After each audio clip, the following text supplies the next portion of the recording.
والمسابقه دي بتبقى 4 ايام. بيبداوا ان هم يمشوا في اول يوم 5 كيلو، وبعد كده تاني يوم بيزيد بيوصل لحد 7 كيلو، وتالت يوم 8 كيلو او 10 كيلو، واخر يوم 15 كيلو.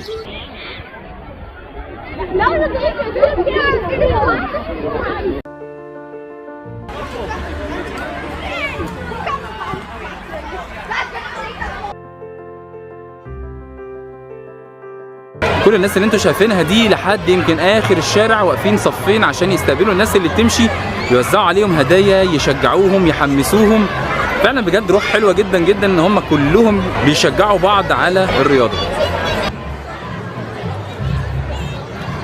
وزي ما انتوا شايفين هي مش مسابقة ومش محتاجة لبس خاص بالرياضة، ولكن الموضوع كله ما هو إلا دعم وتشجيع للرياضة مش أكتر.